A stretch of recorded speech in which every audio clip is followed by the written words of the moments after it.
Time for another video and late night talk.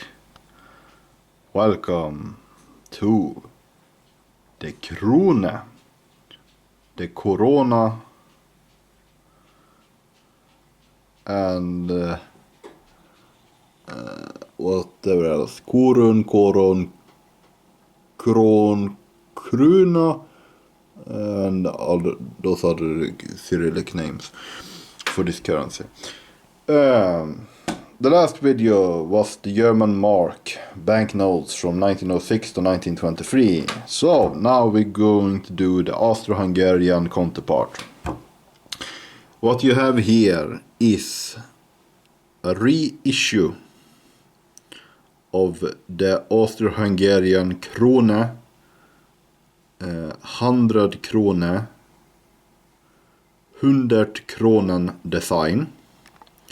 This banknote is exactly the same design as one would be issued in the Austro-Hungarian Empire,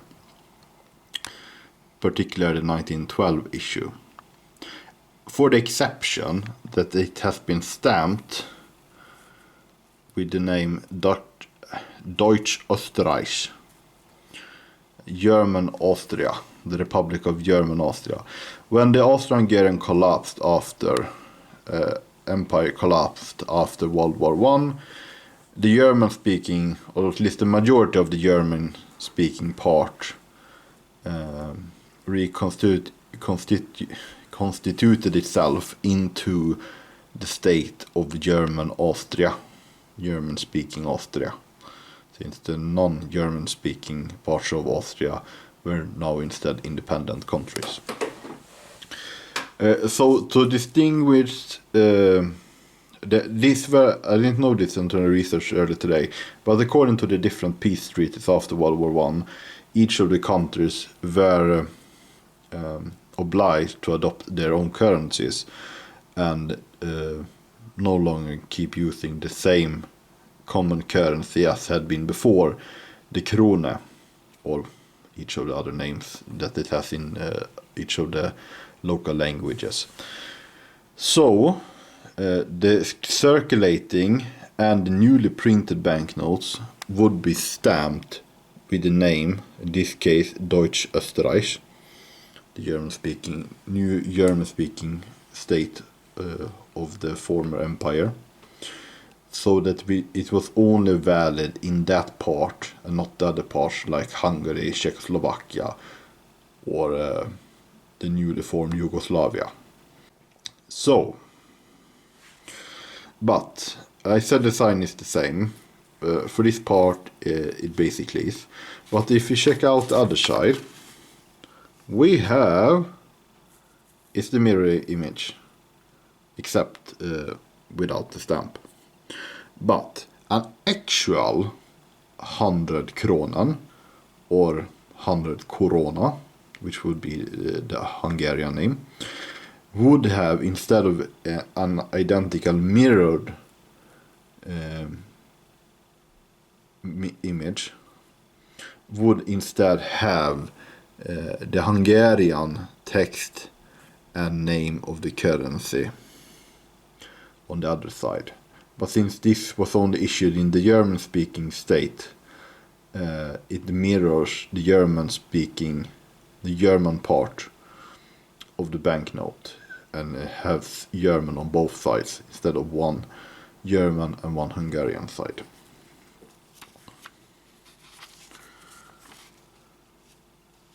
So that is how, besides not being proper Austro-Hungarian currency, is the Austro-Hungarian design, so you get an understanding of how it would have looked like. And underneath it we have the 1000 kronen, 1000 kronen, and it's the same deal here. It has been stamped with Deutsch Österreich, but it is the 1000 kronen design from 1902.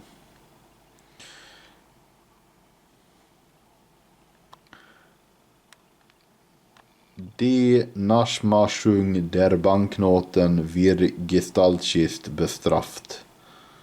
Punished if you fake this, I guess. Is huge, but also pretty, although this particular example damaged. Here, instead of having the German text mirrored, they actually put a new design on the backside. The Austrian-Hungarian version would have the Hungarian text here. But at least they put some effort into it instead of just having mirrored the text. And of course you can see that it was so large that it used to be folded, which is the reason for the damage. This one hasn't been properly folded though, pretty uncirculated. So, we shall check out one more banknote, and I will have to pause before showing it off. Before we keep moving, we have another issue of the Austro-Hungarian Empire.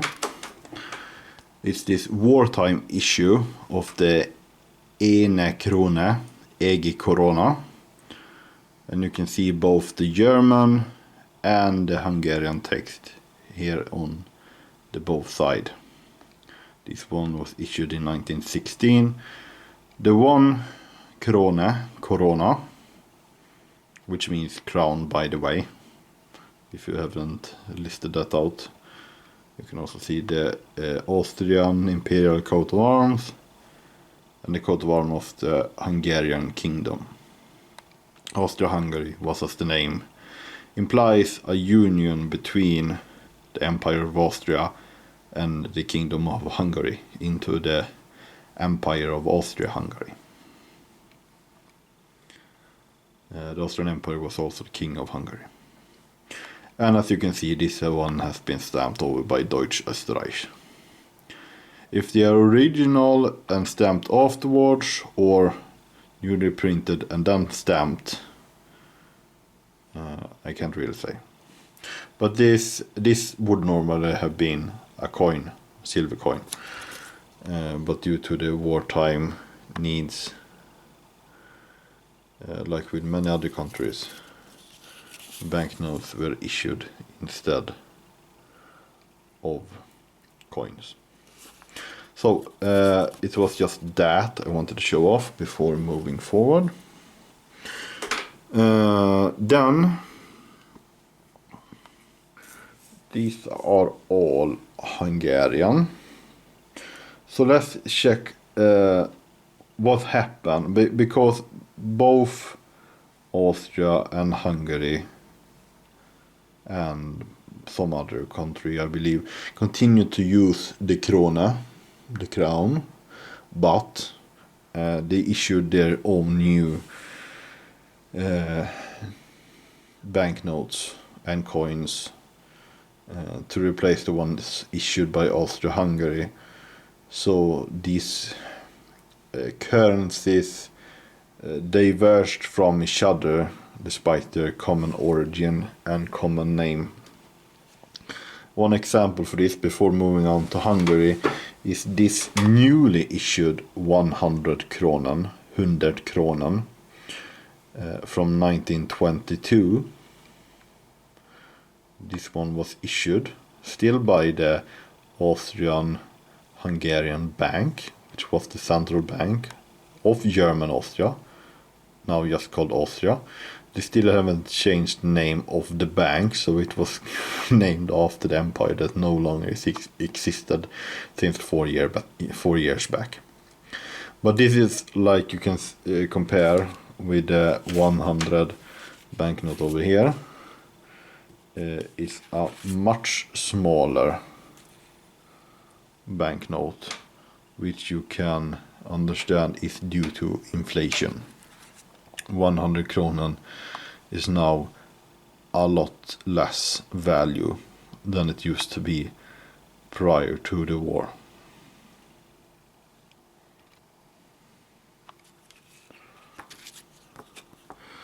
But this is an example of how it could look like when the parts of the empire issued their own new banknotes instead of reusing the old imperial ones.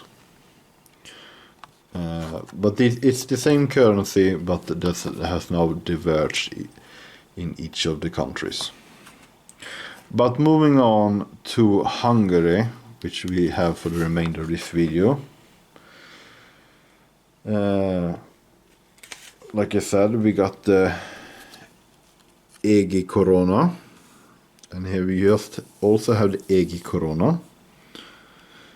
Like I said, Hungary also continued to use the crown and issue their own banknotes. There's a fun story if you check the Wikipedia for that the newly independent Hungary had no mint because it was located in Slovakia, which were part of the Kingdom of Hungary, but was not part of the Kingdom of Hungary any longer when Czechoslovakia declared their independence. But here we can see that the EG korona, one crown, or krone in German, is issued in Budapest 1920, January it seems like as well. It has only a Hungarian text that is now issued in the newly independent Hungary, that has no longer anything to do with Vienna or Austria. But of course there are still minorities speaking other languages, even though most of those territories has now been gone. But you can see that the name for currency exists in other languages as well as una korona, eine krone, German, and some other Slavic languages with the Hungarian kingdom's coat of arms. Despite having no king, just a regent, Hungary was still a kingdom, although they lacked a king. But that is how the one korona looked like, which was continued straight off from the previous currency. But then we have the ket korona. We got two even. Ket korona. I'm very funny. Two korona, also in Hungarian, issued in Budapest 1920. You can see just a color coded banknotes. This one is red, the other one is green bluish.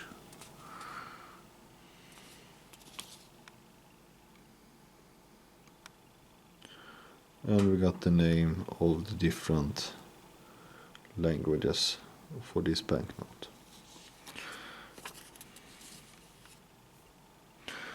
And then we also got a 10 korona.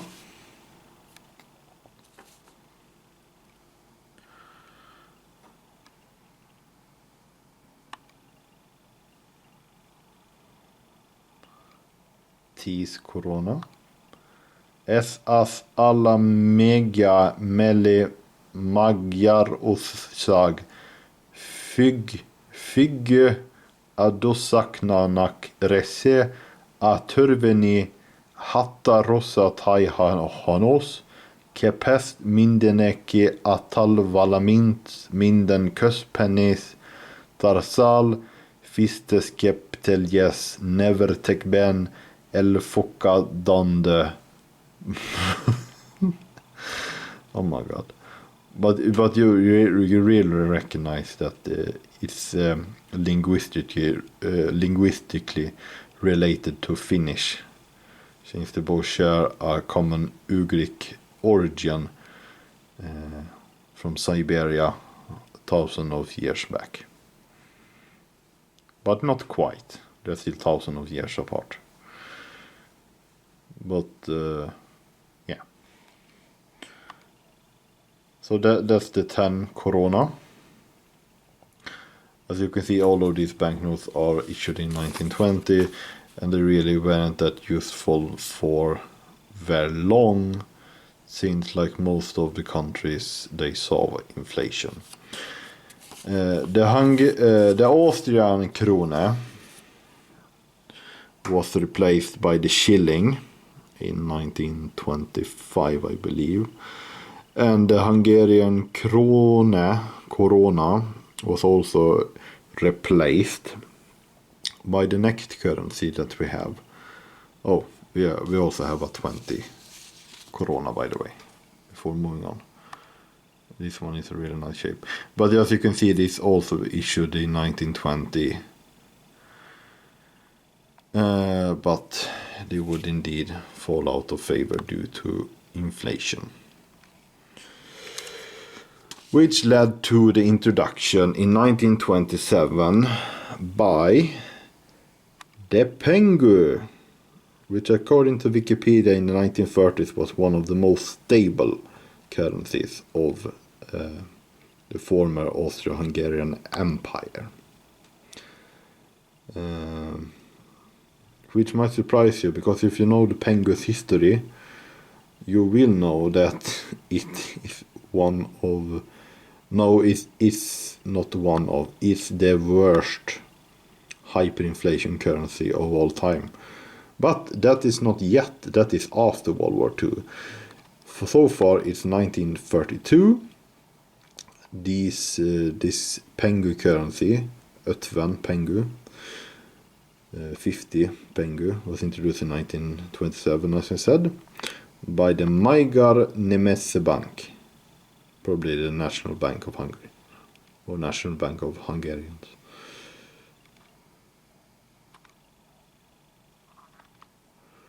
He apparently wrote the national anthem of Hungary, by the way. So, yeah, it was stable, unlike the korona. But due to World War II, which Hungary was part of the Axis power, it didn't go well at all for the Hungarian economy. There was major inflation, over several 100% across over the war from 1941 to 1945. But from 1945 to 1946, it was ludicrous. I by saying it would be like millions in increases of inflation, and that would still be too low. It would still be too low, because they have the record of like quintillions or something like that in denominations, and that's like 20 zeros. 20 zeros in 1946, which led eventually to the replacement of the pengö into the forint, which Hungary still uses to this day. But like I said, this is before that time and the Hungarian hyperinflation. Here we still got 10 and 50 pengö. This one issued in 1936, prior to the World War. That's Jesus, by the way. I think it's supposed to be. Not that they looked like that. Yeah. So the 10 and the 50 pengö from the 1930s. The second currency after the korona for the independent Hungary. You can still see that they list the name of the banknote, the currency, in all these different languages. It's still called a pengö in all of the languages, but the denomination is different. Yeah. So that was that. I bought these very recently, so I thought it would be fun to show them off. Unfortunately, I don't own any Hungarian hyperinflation notes, but I suppose that is a goal going forward. But until then, I have my German, and I also have my Zimbabwean hyperinflation notes. Oh, and also the Serbian ones. Hyperinflation notes are funny. Really funny. So I guess I will eventually get Hungarian ones as well. Well, thank you for watching, and I hope you liked the video.